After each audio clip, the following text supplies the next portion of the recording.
Oke, baik, bismillahirrahmanirrahim. Assalamualaikum warahmatullahi wabarakatuh. Waalaikumsalam warahmatullahi wabarakatuh. Nah, selamat siang rekan-rekan semuanya. Gimana nih kabar rekan-rekan pada siang hari ini? Alhamdulillah. Nah, alhamdulillah. Sebelum datang ke sini udah pada makan siang belum ya? Iya. Nah, oke, berarti semangat ya untuk mengikuti pelatihan kita pada hari ini.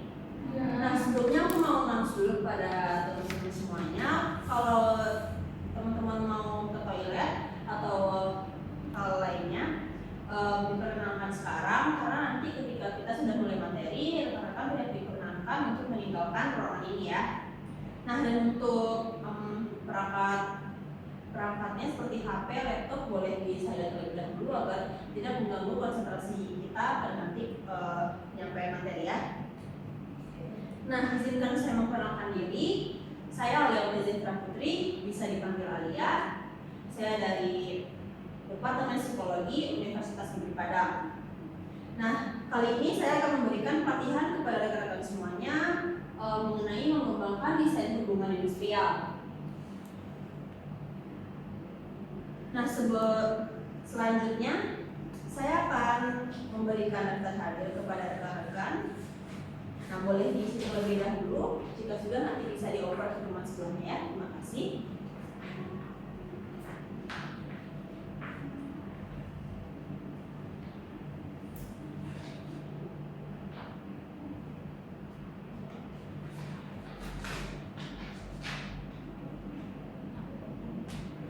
Oke, sudah ya? Oke, baik, terima kasih ya.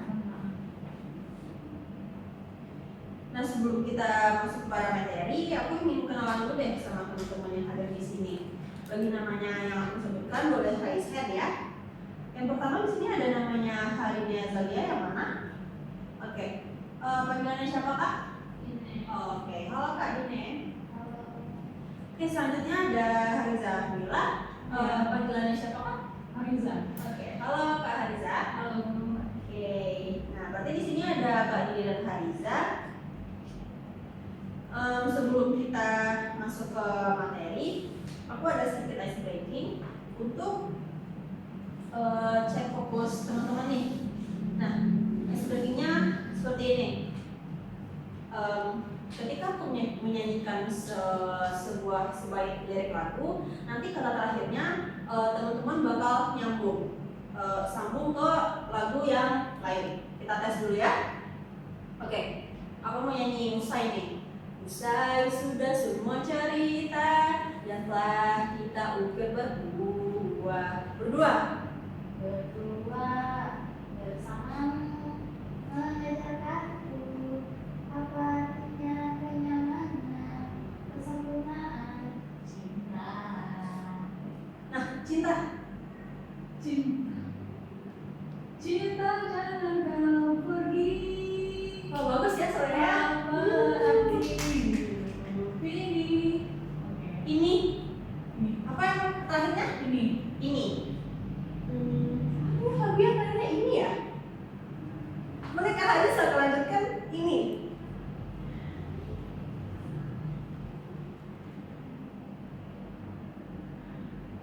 Lima, 4, 3, 2, 1.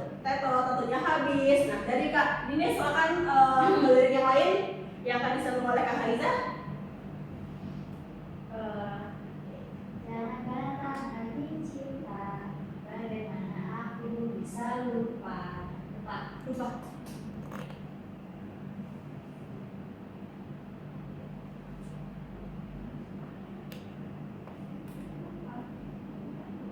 Ya, Kak Hariza kebingungan. 5, 4. Lupa lagi syairnya. Akhirnya kami sudah bisa menyambung ya. Oke, terima kasih buat teman-teman semuanya. Mungkin agak sedikit terhibur ya sebelum kita masuk ke materi kita pada hari ini. Oke. Nah, kita langsung masuk saja ya. Hari ini kita akan melakukan pelatihan tentang mengembangkan desain hubungan industrial yang memiliki tujuan untuk yang pertama, merancang dan melakukan kajian desain hubungan industrial yang baik. Yang kedua, merumuskan desain hubungan industrial yang baik. Nah, langsung saja kita masuk kepada slide yang pertama.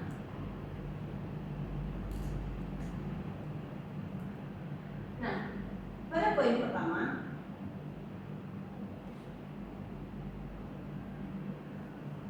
menghantar hubungan industrial. Di sini ada 2 poin. Yang pertama ada definisi dan pentingnya hubungan industrial yang baik. Yang kedua ada sejarah, evolusi, dan perkembangan hubungan industrial. Nah, mungkin kita masuk ke definisi dulu ya.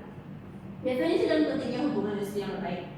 Seperti yang sudah kita sama-sama ketahui, hubungan industri yang baik itu merupakan hubungan yang baik merujuk pada dinamika positif antara manajemen perusahaan, serikat pekerja, karyawan yang didasari oleh komunikasi terbuka, kemitraan yang kuat, serta penyelesaian konflik yang konstruktif. Nah, basicnya sebuah hubungan, kita harus memperhatikan poin-poin di antaranya itu ada manajemen perusahaannya, ada komunikasi yang terbukanya, terus penyelesaian konflik yang tentu saja konstruktif atau baik juga, agar terciptalah pentingnya hubungan industri yang baik pada perusahaan.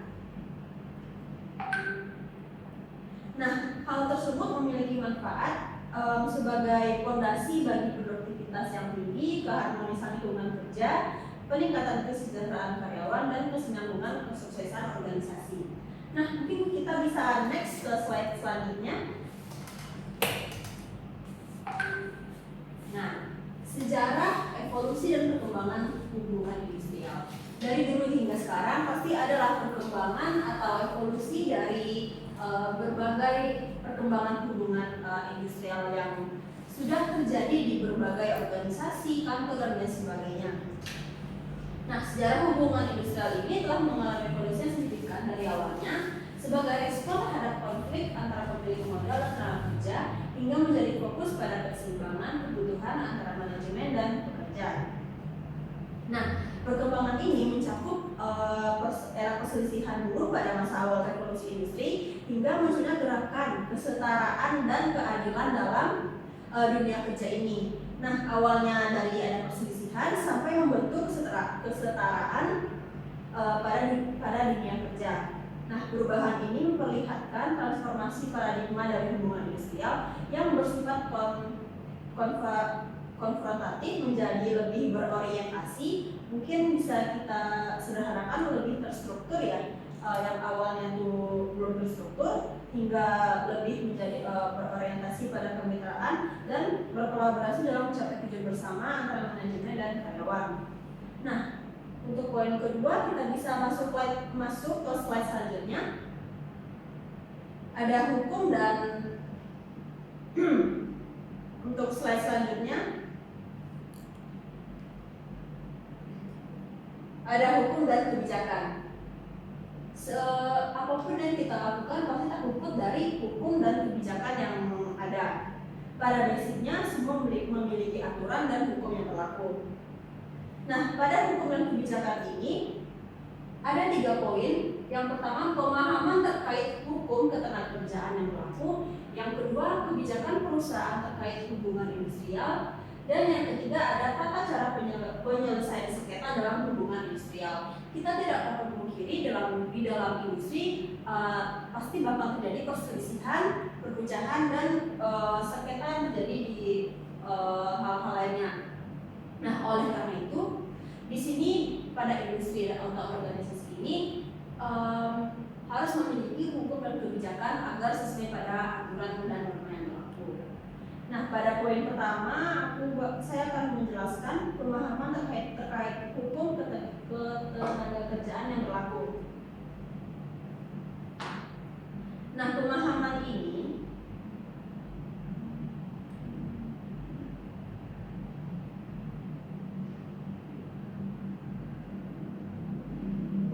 terkait hukum ketenagakerjaan yang berlaku merupakan landasan penting bagi perusahaan dalam menjalankan kegiatan operasionalnya dengan tepat dan sesuai peraturan.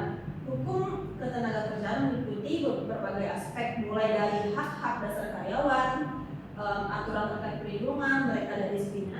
ketentuan terkait upah, jam kerja, serta standar keselamatan dan kesehatan kerja. Nah, jadi semua yang terjadi pada industri tersebut memiliki hukum yang berlaku agar tidak menjadi ketimpangan dan hal negatif lainnya. Nah, pada poin kedua, kebijakan perusahaan terkait hubungan industrial. Setiap industri pasti memiliki kebijakan perusahaan yang telah mereka bentuk agar tidak melenceng dari norma dan hukumnya. Nah, dan selanjutnya tata cara penyelesaian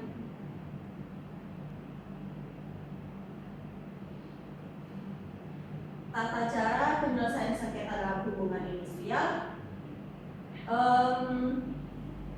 Hal ini menjadi esensial dalam menghadapi situasi konflik yang mungkin terjadi. Nah, metodenya dapat mencakup yang pertama ada mediasi, negosiasi, arbitrase atau proses lain yang memungkinkan kedua belah pihak menyelesaikan perbedaan pendapat tersebut secara adil dan terstruktur. Nah, jadinya agar mereka kedua belah pihak itu sama-sama adil, maka harus ada tata cara penyelesaian sengketa dalam hubungan industrial ini. Nah, baiklah kita lanjut kepada materi selanjutnya yang ketiga. Kita masuk ke slide komunikasi dan komunikasi efektif.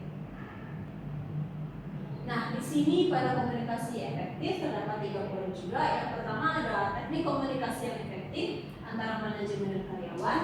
Yang kedua, pentingnya mendengarkan dan memberikan umpan balik. Yang ketiga, mengatasi hambatan komunikasi dalam hubungan industrial. Ketiga poin ini pasti berkaitan untuk bagaimana dalam industri itu memiliki komunikasi yang efektif.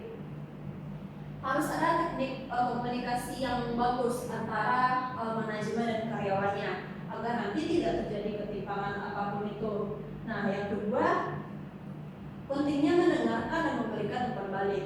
Di dalam industri atau di dalam pekerjaan kita dalam lebih dari satu orang, pasti banyak perbedaan pendapat yang terjadi di dalamnya. Oleh karena itu, haruslah kita memiliki komunikasi yang efektif agar bisa kita menghargai dan mendengarkan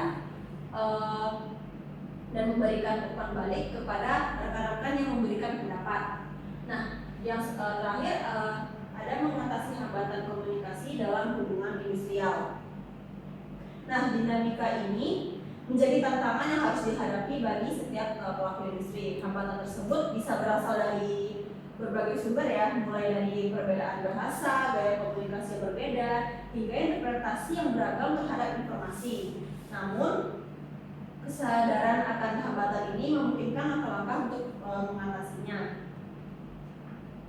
Mungkin ini bisa dilakukan dengan cara kita dalam industri itu memiliki keterampilan komunikasi yang baik, pertemuan lintas budaya, atau penggunaan teknologi yang lebih maju, sehingga kita dapat membuka jalan komunikasi yang lebih jelas dan efektif untuk mencapai komunikasi efektif di dalam industri yang kita tempati. Nah, selanjutnya kita masuk ke slide selanjutnya, keterlibatan karyawan. Nah, dalam industri ini tidak luput dari karyawan yang terlibat di dalamnya. Karena kerja karyawan tersebutlah industri tersebut bisa maju ke depannya, atau bagaimana industri itu bisa tergambarkan di mata orang gitu ya. Itu tuh tidak luput dari keterlibatan karyawan yang ada di dalamnya. Semakin berkualitas karyawan yang dimiliki, maka semakin bagus, bisa saja semakin besar perusahaan tersebut memiliki kemajuan. Nah, pada keterlibatan karyawan ini ada 3 poin yang penting harus diperhatikan. Yang pertama itu strategi untuk meningkatkan keterlibatan karyawan. Yang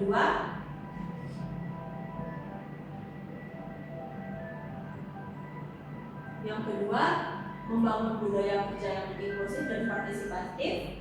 Dan yang ketiga, keuntungan dan dampak positif dari keterlibatan karyawan yang tinggi. Nah, ke poin yang pertama, strategi untuk meningkatkan keterlibatan karyawan. Strategi ini merupakan basic atau fondasi utama dalam membangun hubungan yang berkelanjutan antara perusahaan dan anggota timnya. Jadi melalui strategi ini perusahaan berupaya untuk menciptakan lingkungan di mana karyawan itu merasa terhubung secara emosional dengan tujuan organisasi dan merasa termotivasi untuk berkontribusi terhadap kantor industri yang mereka tempati. Nah, pada poin kedua, membangun budaya kerja yang inklusif dan partisipasi. Ini juga menjadi perjalanan menuju keberhasilan yang kokoh di tempat kerja. Tak hanya mengundang karyawan untuk ikut serta, tapi juga menciptakan lingkungan di mana setiap suara itu dihargai, didengar, dan diberi ruang untuk berkembang. Jadi tidak ada yang saling menjatuhkan gitu. Nah, yang terakhir ada keuntungan dan dampak positif dari keterlibatan karyawan yang tinggi. Keterlibatan karyawan itu tidak hanya terasa oleh perusahaan, tetapi juga memiliki keuntungan bersama bagi seluruh anggota tim. Karyawan yang merasa terlibat cenderung lebih termotivasi, produktif, dan berkomitmen terhadap tujuan perusahaan. Kita sama-sama tahu pasti ada perusahaan itu memiliki karyawannya itu yang malas-malesan, bahkan sering cabut atau kembali ke ruangan di luar jam istirahat, dan itu pun menggambarkan bahwa itu merupakan habit yang kurang bagus ya. Jika dibandingkan dengan karyawan yang produktif, keterlibatan karyawan yang tinggi, pasti perusahaan tersebut lebih tergambar, tertata dan terstruktur. Nah, mungkin segitu saja keterlibatan karyawan. Kita masuk ke slide selanjutnya, yaitu negosiasi dan penyelesaian konflik. Nah, di negosiasi dan penyelesaian konflik ini tidak luput dari poin yang sebelumnya juga, komunikasi yang efektif. Di sini terdapat 3 poin penting. Yang pertama, kita harus tahu bagaimana keterampilan negosiasi yang efektif ini. Karena jika kita tidak memiliki kemampuan negosiasi yang efektif ini, maka mungkin bisa saja kita itu tidak menemukan jalan keluar dan bahkan merugikan pihak satu dan lainnya. Yang kedua, ada strategi untuk menyelesaikan konflik secara konstruktif. Selain kita harus memiliki keterampilan negosiasi yang efektif, kita juga harus memiliki strategi agar kita tidak merasa rugi dan lainnya juga tidak merasa demikian. Nah, yang terakhir, bagaimana kita membangun hubungan yang harmonis antara manajemen dan serikat pekerja. Nah, lagi-lagi membangun hubungan ini tidak luput dari tujuan kita yang itu membangun komunikasi secara efektif di dunia industri. Nah, selanjutnya kita masuk kepada slide selanjutnya, kesetaraan dan keadilan. Nah, dimanapun pasti keadilan dan kesetaraan tersebut harus kita junjung tinggi agar tidak menjadi ketimpangan dan tidak terstrukturnya sebuah industri. Nah, pada kesetaraan dan keadilan ini terdapat 3 poin lagi. Yang pertama, kita harus memperhatikan pentingnya kesetaraan dan keadilan dalam lingkungan kerja. Apabila tidak terjadi keadilan atau kesetaraan yang dimiliki, bisa saja itu menjadikan komunikasi itu buruk dalam lingkungan kerja tersebut, sehingga luarannya pun juga outputnya juga gak bagus ya dinilai dan dilihat orang-orang. Yang kedua, ada mencegah diskriminasi dan perlakuan yang tidak adil.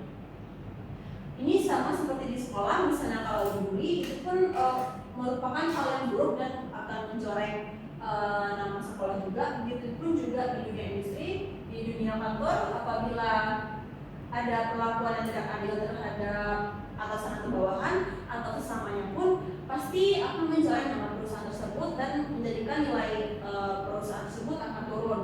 Nah, yang terakhir ada mempromosikan keragaman dan inklusivitas. Oke, selanjutnya kita masuk pada slide selanjutnya, yaitu ada perubahan organisasi. Nah, perubahan organisasi ini pun kita tidak bisa luput karena di berbagai lingkup yang kita bikin pasti harus ada perubahan. Perubahan tersebut bisa jadi perubahan yang baik atau yang buruk. Nah, ketika perubahan tersebut terjadi, hal yang pertama yang harus diperhatikan adalah bagaimana manajemen perubahan tersebut dalam konteks hubungan industrial. Nah, di sini kita harus memiliki manajemen yang baik agar tidak menjadikan hal tersebut ketimpangan, seperti pengenalan, perencanaan, dan pelaksanaan langkah-langkah yang tepat untuk menyesuaikan perubahan organisasi dengan baik, agar organisasi ini tetap berjalan secara terstruktur, di samping ada perubahan-perubahan yang dihadapi. Nah, selanjutnya ada strategi untuk mengelola perubahan organisasi tanpa menimbulkan ketidakpastian atau ketegangan. Nah, perubahan tersebut pasti tidak luput dari konflik, misalnya perbedaan pendapat misalnya. Nah, pasti itu ditakutkan akan menimbulkan ketidakpastian atau ketegangan. Oleh karena itu, kita lagi-lagi harus memiliki strategi untuk bisa mengelola perubahan organisasi tanpa menimbulkan hal negatif yang akan membuat perpecahan. Oke, baik, kita lanjut kepada slide selanjutnya. Etika dalam hubungan industrial. Nah, etika dalam hubungan industrial ini harus kita miliki pada masing-masing individu, karena hal tersebut akan kita implementasikan pada rekan-rekan yang kita hadapi setiap harinya pada industri atau organisasi tersebut. Nah, di sini saya memiliki 2 poin. Nah, kita harus membangun etika kerja yang berlaku dalam hubungan industrial. Contohnya seperti ini, apabila etika atau habitnya itu jelek, maka output yang akan ditampilkan pun tidak sesuai aturan atau terlihat ketimpangan bagi orang lain. Nah, yang kedua ada tanggung jawab sosial perusahaan terkait kesejahteraan karyawan. Apabila dalam organisasi tersebut atau industri tersebut atau kantor tersebut karyawan itu sudah sejahtera, pasti mungkin karyawannya ini akan memberikan yang terbaik juga untuk perusahaannya, dan lagi-lagi perusahaan tersebut harus memiliki tanggung jawab sosial terhadap kesejahteraan karyawannya. Nah, segitu untuk materi etika dalam hubungan industrial. Selanjutnya, nah, kita sudah masuk kepada kesimpulan ya. Kita bisa lihat di sini bahwa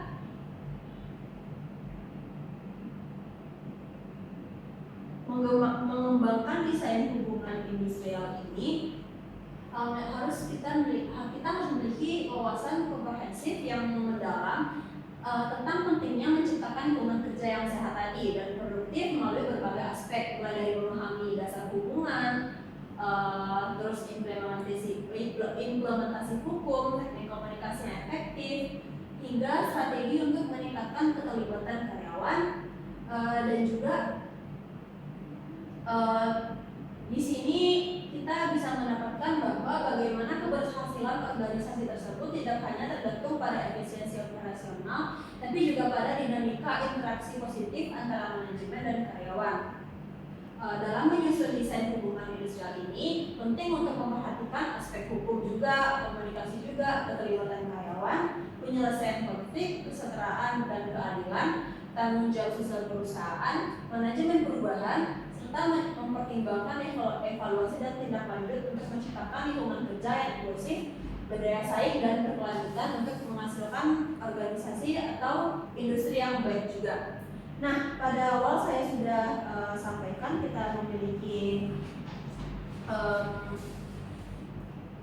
quiz post test yang akan saya berikan kepada rekan-rekan sekalian. Mungkin rekan-rekan bisa mengisinya terlebih dahulu ya. Silahkan diisi terlebih dahulu untuk post testnya.